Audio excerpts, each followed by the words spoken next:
Bueno, Padre Santo, en el nombre de nuestro Señor Jesucristo, te damos gracias por esta reunión, por poder estar reunidos en el nombre de tu Hijo maravilloso Jesucristo, nuestro Señor, sabiendo que así Él está en medio de nosotros, liderándonos, sabiendo que así tenemos tu voluntad vibrante en nuestros corazones y podemos llevarla a cabo juntos como cuerpo de Él que somos. Gracias por este gran privilegio de ser parte del cuerpo de Cristo, de ser tus hijos principalmente.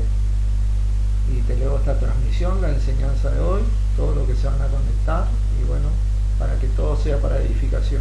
En el nombre de nuestro Señor Jesucristo, amén. Amén. Bueno, hoy vamos a compartir un versículo que hace rato que venía viendo yo principalmente. Efesios 4, vamos a ir pasando. Ninguna palabra corrompida salga de vuestra boca. Así que vamos a estudiar un poquito este tema para poder tener un poquito de entendimiento acerca de este gran versículo, ¿no? Principalmente que estamos hablando acá de un mandamiento, ¿no? Le está hablando a la iglesia, porque dice de vuestra boca, ¿no? Sino la que sea buena, Efesios 4:29, obviamente. Ninguna palabra corrompida salga de vuestra boca, sino la que sea buena para la necesaria edificación, a fin de dar gracia a los oyentes. O para que imparta gracia a los oyentes, dice en otra versión. Cuando nos topamos así con un mandamiento en la palabra de Dios, yo aprendí a detenerme poco a poco para saber qué me quiere decir Dios en nuestro Señor, porque este versículo se han hecho muchas malas interpretaciones y bueno, por la gracia de Dios hoy podemos entender en nuestro Señor un poquito de su voluntad. El mandamiento hay que prestarle atención. Fíjense que esta palabra, vamos a empezar a entender este versículo de atrás para adelante, como quien dice. Cuando dice necesaria, sino la que sea necesaria, vamos a contrastar este versículo. Es una palabra griega que se llama greia. Tiene que ver con la necesidad, con la escasez, con la falta, pero de que falta algo. Estar en una necesidad, pero estar en una necesidad al punto de que se tiene que realizar algo para una tarea para cubrir esa necesidad. ¿Me entienden? Vamos a ver un ejemplo de esta palabra en Hechos capítulo 6.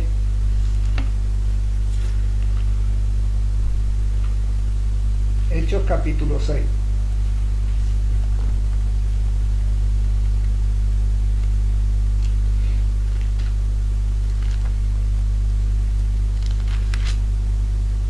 Versículo 3 dice: buscad pues, hermanos, entre vosotros a 7 varones de buen testimonio, llenos del Espíritu Santo y de sabiduría, a quienes encarguemos de este trabajo. A quienes encarguemos de este trabajo. Pero ahí la palabra trabajo es la misma palabra que se traduce en Efesios 4:29, necesaria. La palabra necesaria escasea, es una tarea que el cuerpo debe llevar adelante acá para que obviamente imparta la gracia de Dios a los oyentes. Acá en este gran versículo, ¿no?, de Hechos 3, vemos que para poder entender, vamos a leer desde el 1, en aquellos días, como creciera el número de los discípulos, hubo murmuración de los griegos contra los hebreos, de que las viudas de aquellos eran desatendidas en la distribución diaria. Entonces los 12 convocaron a la multitud de los discípulos y dijeron: no es justo que nosotros dejemos la palabra de Dios para servir las mesas. Buscad pues, hermanos, de entre vosotros a 7 varones de buen testimonio, llenos del Espíritu Santo y de sabiduría, a quienes encarguemos de esta tarea. ¿Vieron? Hacía falta una necesidad a causa del crecimiento en el cuerpo, y por eso digo que se está hablando a la iglesia directamente. Era necesaria cubrir una tarea. Había una escasez en este área porque los apóstoles estaban dedicados a enseñar la palabra de Dios, y no era justo, según leemos acá en la palabra, para ellos que ellos se encarguen de servir la mesa, de cubrir esta tarea para dejar la palabra de Dios. Era necesario cubrir esa necesidad, ¿no?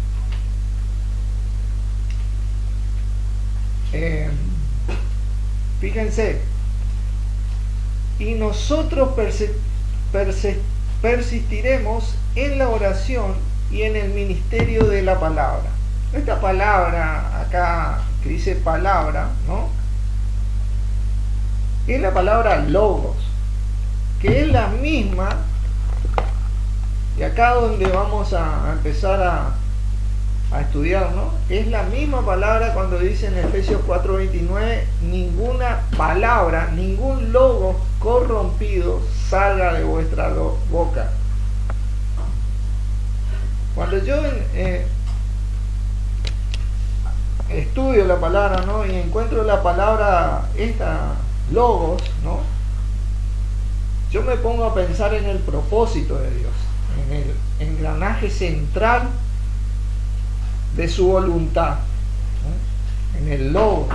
Eso es lo que para mí es el logos, que está en toda la palabra de Dios, pero es el engranaje central en donde la palabra cobra impacto, ¿no? Estos ancianos, estos apóstoles, se dedicaban a trabajar en el logos y no podían dejar de hacerlo por causa de esta tarea necesaria que había que cubrir en el cuerpo, que era servir las mesas, ¿no? Sin embargo, Efesios 4:29 ya acopla a todos los miembros de la iglesia, inclusive, diciendo que ninguna palabra corrompida, vamos de nuevo a Efesios 4:29, salga de vuestra boca, sino la que sea necesaria, está hablando del logos, para la necesaria edificación, a fin de dar gracia a los oyentes, ¿no?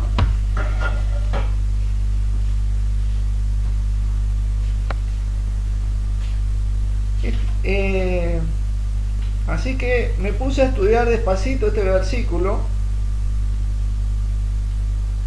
y este versículo, esta palabra corrompida, es una palabra que tiene 6 usos en la Biblia. Es la palabra sapros, que significa podrido, dañino. Está totalmente opuesto con lo que es incorrupción.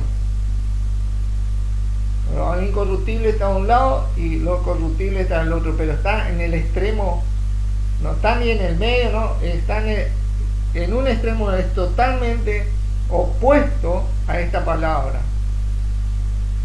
Y lo que nos está diciendo este mandamiento es que ningún lobo corrompido salga de nuestra boca, ¿no? Quiero que ustedes vean un par de ejemplos acerca de esta palabra, cómo la traduce la Reina Valera en Mateo 7, por ejemplo, para que nosotros podamos tomar el mensaje, entender el mensaje y así mejorar nuestro servicio en la iglesia. Pues yo supongo que aquellos de nosotros que queremos servir en la iglesia de Cristo, día a día tratamos de entender, a medida que oramos, estudiamos y andamos, porque tiene que ver con aplicar, tiene que ver con vivir, para poder ser un mejor servidor. Y el versículo 17 dice: así que todo buen árbol da buenos frutos, pero el árbol malo, sapros, eso es corrupción. Ninguna palabra corrompida puede dar buenos frutos. No puede el buen árbol dar malos sapros, frutos, dar malos frutos, ni el árbol malo, sapro, dar frutos buenos. Fíjense el contraste. Está comparando al árbol malo, que hace acá una alegoría con los falsos profetas, ¿no?, con lo que es corrupción, la corrupción del mensaje que tiene esto, ¿no? Es algo podrido y totalmente opuesto a esa palabra necesaria para la edificación a fin de dar gracia a los oyentes.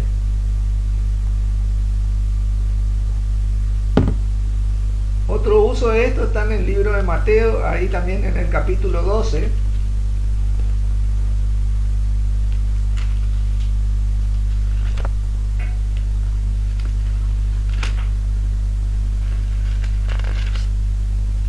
También otra vez, comparándose con el árbol, en sí todos los usos que vamos a encontrar de esta palabra están comparados con el árbol malo. El versículo 33 dice: o haced el árbol bueno y su fruto bueno, o haced el árbol malo y su fruto malo, porque por el fruto se conoce el árbol. ¿Vieron? Ahí malo es también esta palabra corrompida en Efesios 4:29. Bueno, los otros usos están en Mateo 13:48 para el que quiera anotar, y Lucas 6:43. Siempre se le compara esta palabra corrupción, ¿no? Siempre se le compara con el árbol malo, haciendo una alegoría de los falsos profetas, y lo que del corazón sale, lo que de la boca sale, del corazón proviene, ¿no? Estos tienen desde el corazón ya un fruto, un logos, un mensaje podrido. Ahí es cuando difícilmente ya puede venir un cambio. Hay otras palabras, quiero que vean ustedes que hay otras palabras. Sí.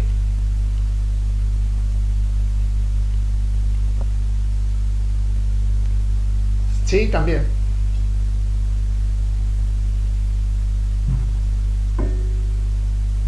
Ajá.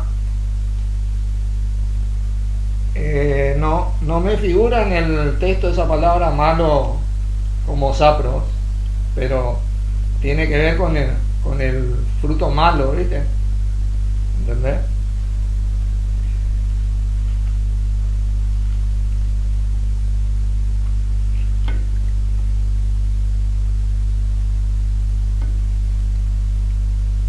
Sí, tal cual, tal cual, tal cual. Es así. También hay otras palabras con respecto a lo que es corrupción. Ahí en Gálatas, quiero que usted, para que se note la diferencia de lo que nos está diciendo Efesios 4:29, porque inclusive llegué a escuchar gente que interpretaba este verso diciendo ninguna palabra corrompida, refiriéndose a malas palabras, ¿viste? Yo compartía en un momento que si tuviera que ser sobre las malas palabras estaríamos todos en el horno, porque nuestro Señor Jesucristo, cuando reprendía ahí, por ejemplo, el versículo que citó Víctor, generación de víbora, en su época y en esa idiosincrasia, no era una buena palabra, ¿no? Era algo bastante fuerte, ¿no? Sí. Sí. Ahí en Gálatas, ¿no? Versículo 8. Porque el que siembra para su carne, de la carne segará, ¿qué cosa? Corrupción. mas el que siembra para el espíritu, del espíritu segará vida eterna. Esta palabra es un poco más, tiene que ver con la corrupción, ¿no? Pero se usa más con algo que se va destruyendo poco a poco. Cuando se sigue en ello, se va destruyendo poco a poco. O sea que tiene una posibilidad de rehacer el trabajo, de volver a rehacer el trabajo, de volver a arrepentirse para poder tener esa palabra necesaria para la buena edificación, ¿no? Y poder cambiar más. El árbol malo difícilmente, más en los contextos que está, ya sea tenga esa posibilidad de cambiar, ¿no? Con eso, de eso está hablando Efesios 4:29, de no traer un mensaje similar a esto, porque estamos hablando acá del logos, ¿no? El logos siempre trae una edificación, siempre trae una restauración, un crecimiento, siempre es eficaz, produce esa vitalidad. Por eso dice la palabra de Dios, el logo es vivo y eficaz, produce esa energía, ¿no?, que es necesaria, y obviamente que produce, porque cada vez que hablamos del logo yo me recuerdo a nuestro Señor Jesucristo, que fue y es la manifestación constante del amor de Dios, ¿no? Esa energía que produce a la fe del que cree, ese motor que produce. No es acá nos está diciendo que no tenemos que decir algo contrario a eso. Versículo 30 en el capítulo 4:29 de Efesios nos dice: y no contristéis al Espíritu Santo de Dios, con el cual fuisteis sellados para el día de la redención. Fíjense qué impacto que tiene esto, ¿no? Porque esto tiene que ver con entristecer, afligir o disgustar a ese, porque estamos haciendo algo totalmente contrario a esa naturaleza espiritual que recibimos. Por eso es un mandamiento, ¿entienden? Por eso es un mandamiento.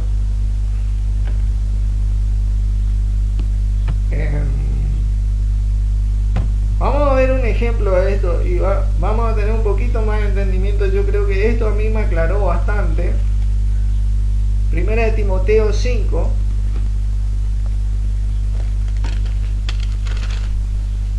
Porque este versículo es la excusa de muchos pseudo ministros, ¿no?,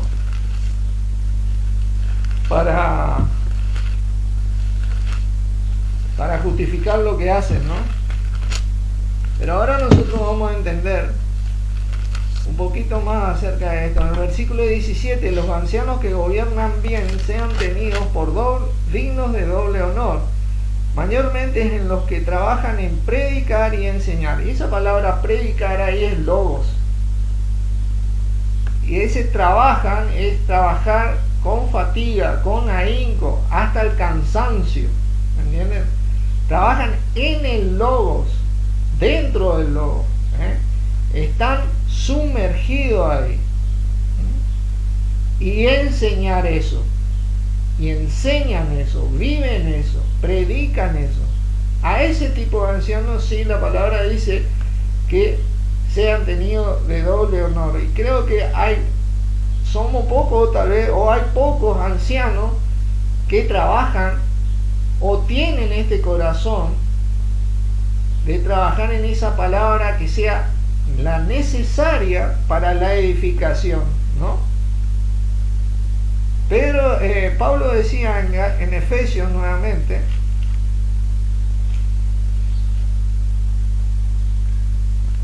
Efesios capítulo 6,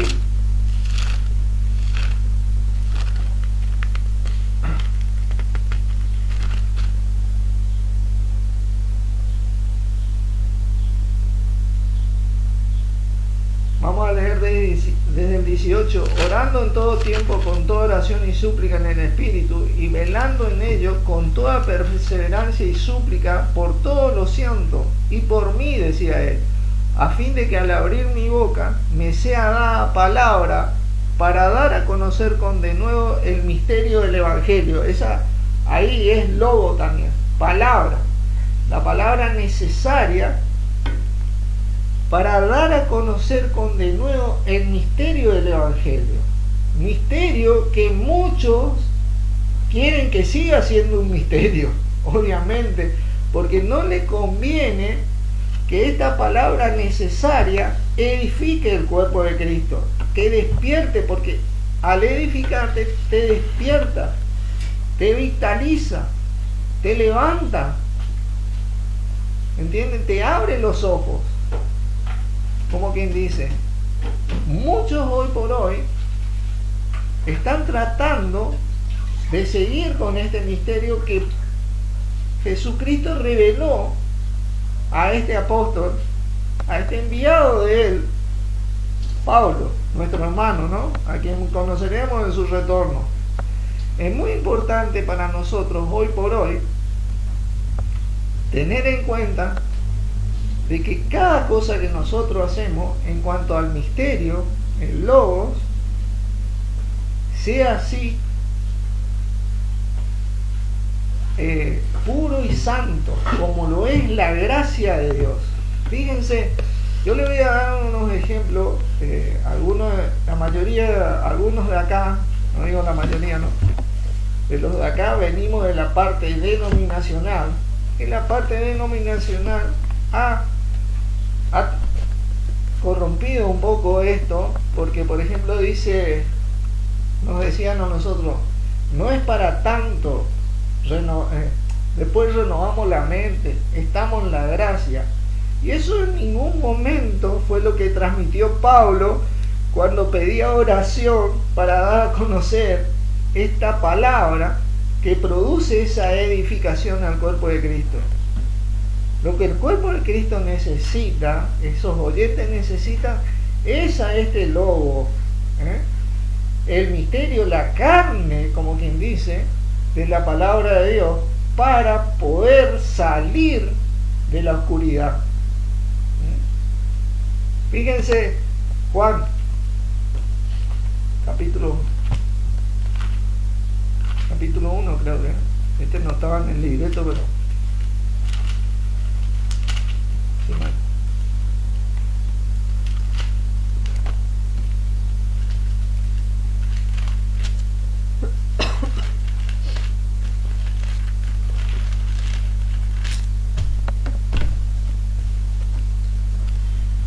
ese versículo que decía que amaron más las tinieblas que la luz, ¿a dónde era que estaba?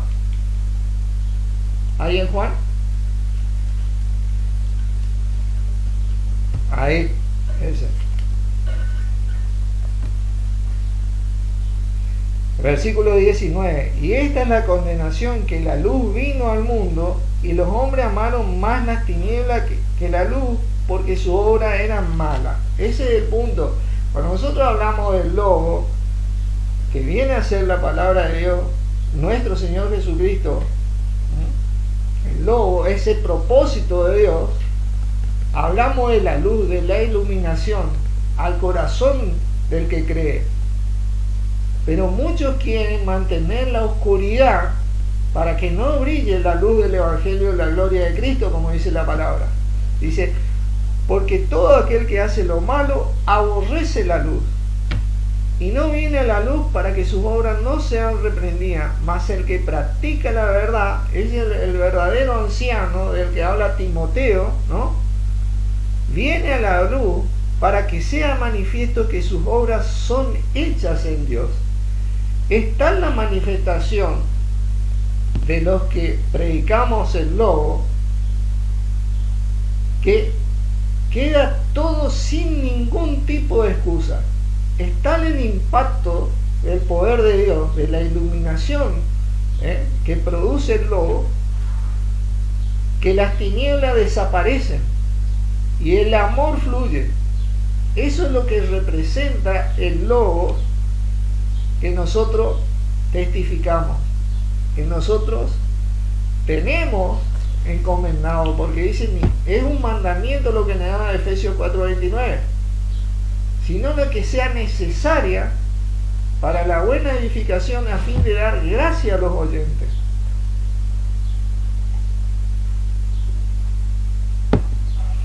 Todos nosotros recibimos de gracia y de gracia damos, gratuitamente. Eso tiene que ver el Evangelio. Son cosas que se fueron torciendo hace más de 1700 años. Por eso siempre me impacta cuando, por ejemplo, Carlos dice que esto que está sucediendo hoy, nuevamente, gracias a Dios, tal vez sucedió en algún momento, pero se cortó.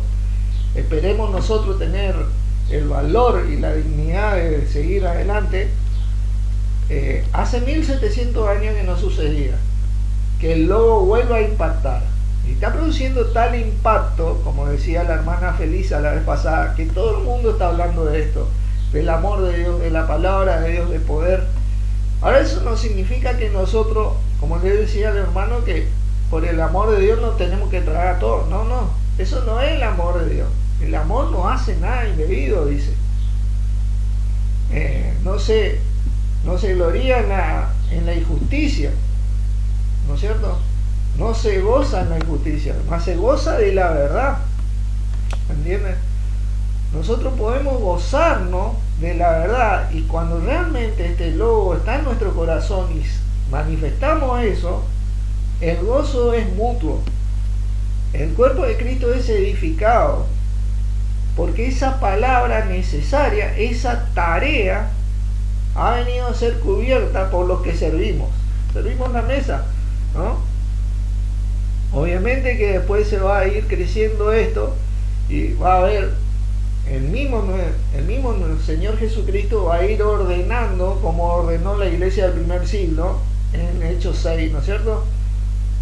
Y esto es algo que se va a dar solo y tan libremente que nadie, absolutamente nadie, va a tener un pero como para, no, así no, mejor así. No, nadie. Cuando se da de parte de nuestro Señor, se da en el Espíritu, se da porque predicamos ese logo y no contristamos a ese Espíritu que tenemos nosotros, produce ese crecimiento. Hechos 6 nuevamente, por favor.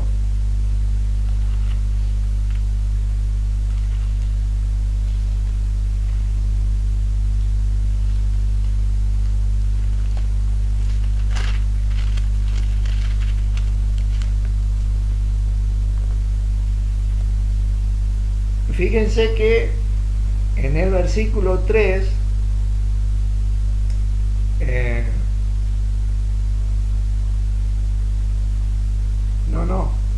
en el versículo 2 dice: entonces los 12 convocaron a la multitud de los discípulos, la gente que verdaderamente quería vivir esto. No estamos hablando de gente que estaba como los corintios a veces, ¿no? Que iban para un lado o para el otro. No, eran discípulos. Y le dice: no es justo que nosotros dejemos el logo de Dios para servir las mesas, para ocuparnos de esta tarea. Buscad pues, hermanos, de entre vosotros a 7 varones de buen testimonio, llenos del Espíritu Santo y de sabiduría, a quienes encarguemos este trabajo. Y nosotros persistiremos en la oración y el ministerio de la palabra. Y fíjense lo que dice el 5. Agradó la propuesta a toda la multitud. Así es cuando se mueve nuestro Señor. Es agradable. No hay un pero o un palo en la rueda, como decimos los argentinos. Y eligieron a Esteban, varón lleno de fe y del Espíritu Santo, a Felipe, a Prócono, a Nicanor, a Timón, a Parmenas y a Nicolás, prosélito de Antioquía, a los cuales presentaron ante los apóstoles, quienes orando les impusieron las manos. Era su manera de encomendarle el trabajo. ¿Y qué dice la palabra? y crecía el logos del Señor. Y el número de los discípulos se multiplicaba grandemente en Jerusalén. También muchos de los sacerdotes obedecían a la fe. Bueno, esa palabra sacerdote no estudié, no sé si es así. Pero la cuestión que cuando esto se hace así, el crecimiento es inevitable. Y es un crecimiento, cuando dice acá es un crecimiento natural. Porque la manera que impacta la luz de nuestro Señor Jesucristo es una manera tal que directamente disipa totalmente las tinieblas. Trae tal claridad nuestro Señor Jesucristo desde el corazón del que viene a creer hacia lo que viene por delante, que directamente es agradable y crece y crece y crece. Eso es lo que tiene que testificar a nuestro Señor Jesucristo. Nosotros tenemos que animarnos cada vez más a ser fuertes en esto. A ser fuertes en esto, porque verdaderamente hay un fruto. Como dice, el árbol bueno produce fruto bueno. Hay un fruto muy rico para la iglesia en ese espíritu manifiesto que se manifiesta a medida que nosotros testificamos esta palabra, este logo necesario para la edificación, a fin de dar esta gracia a los oyentes. Porque así como a nosotros nos dieron esta gracia, nosotros tenemos que dar esta gracia. Así como nuestro Señor nos brindó esta gracia de parte de Dios, así nosotros tenemos que brindar esta gracia a los oyentes, ¿no? Por eso es un compromiso momento a momento y un renovar, como quien dice, a mí me gusta hablar así, ¿no? Esos votos que uno hace en el día a día a nuestro Señor Jesucristo, de levantarse y servir por amor a Dios, ¿no? Por amor a nuestro Señor Jesucristo y no por otra cosa. Compartíamos, ¿no? En una charla que tenía con otro creyente y él me decía, pero es mi tiempo, porque justamente me llamó la atención un chat en el que estaba vos, Carlos, con este hermano Nicolás Genaro, no me acuerdo bien, acerca de la venta de libros, ¿viste? Y compartíamos, ¿no? Con este otro hermano, por eso me llamó la atención. Él me decía, es mi tiempo, es mi esfuerzo. Y yo le compartía, no, ya no es más nuestro tiempo, es el tiempo de Cristo. Nosotros estamos para manifestar el tiempo de Cristo, para manifestar el Señor. Y ese tiempo de Cristo es lo que nos va a bendecir a nosotros. Ese esfuerzo es lo que ese anciano trabaja hasta la fatiga en predicar en ese logos y enseñar acerca de eso. Eso es lo que a nosotros nos va a edificar y bendecir, y va a edificar y bendecir gratamente al oyente. Porque hoy nosotros fuimos comprados por precio, y como muchos entendemos, el tiempo que estamos viviendo no es nuestro, es el tiempo de Cristo, le pertenecemos a Él. Fíjense, acá es donde, Romanos 14, acá es donde nosotros, porque esto Romanos 14, estos versículos también se han malinterpretado con el tema del juicio, ¿no?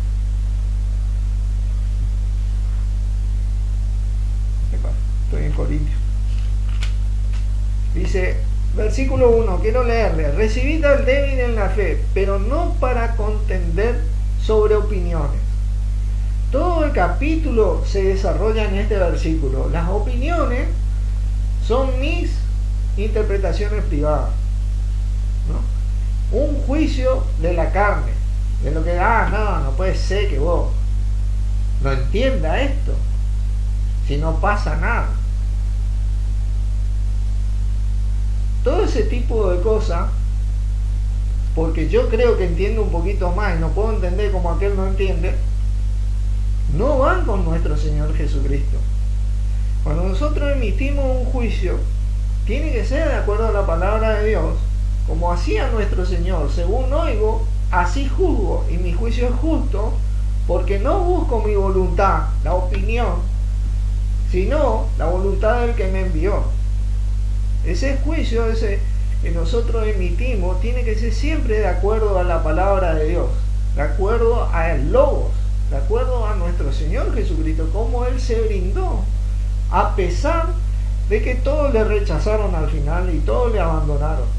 Él igual se brindó, como nuestro Padre lo brindó a Él, a pesar de que todos crucificaron a su Hijo en ese momento. Los trajo para salvación, para edificación de su pueblo, para restauración de su pueblo.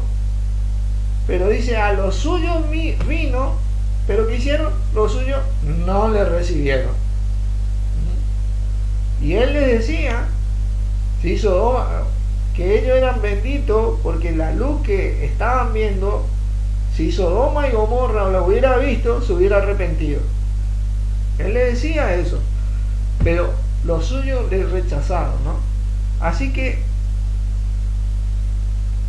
porque uno cree que se ha de comer de todo, otro que es débil come legumbre. ¿Entienden? El que come no menosprecia al que no come, y el que no come no juzgue al que come, porque Dios le ha recibido en base a su opinión.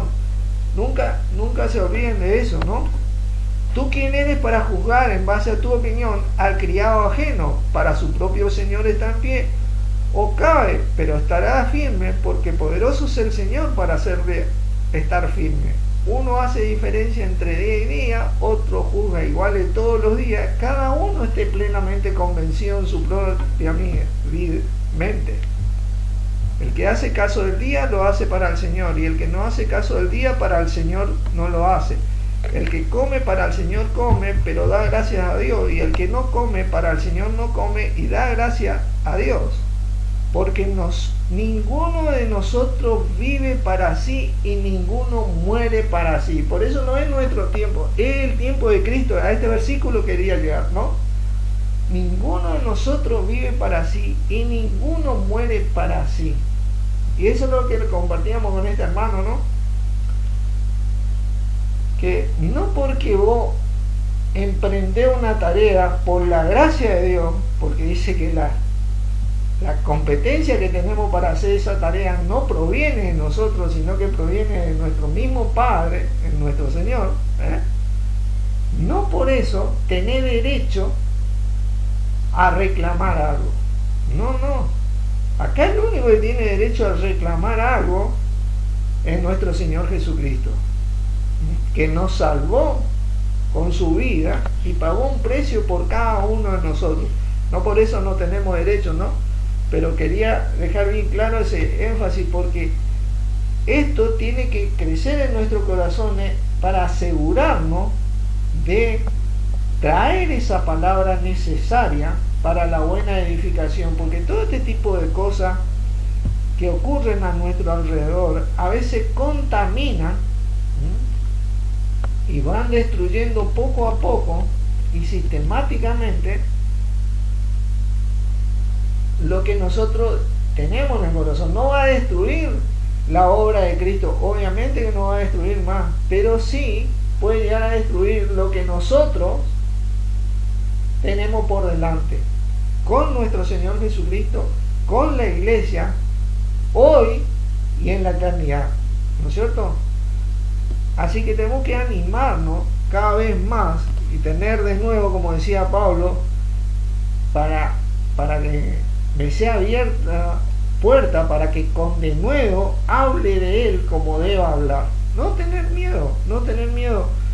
No tener miedo de ofenderle a alguien, no tener miedo de molestarle a alguien, no tener miedo de ministrarle a alguien directamente, porque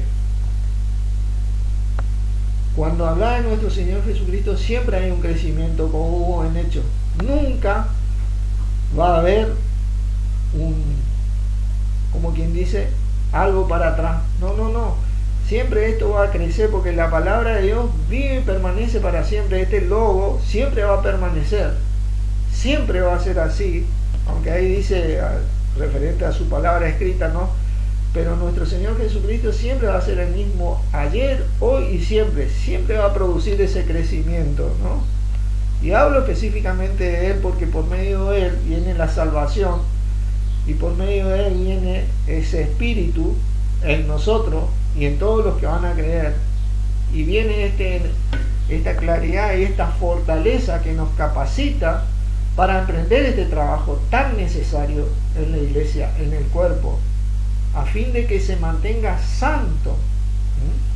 Porque fíjense que Efesios 4 nos sigue hablando, ¿no? Efesios 4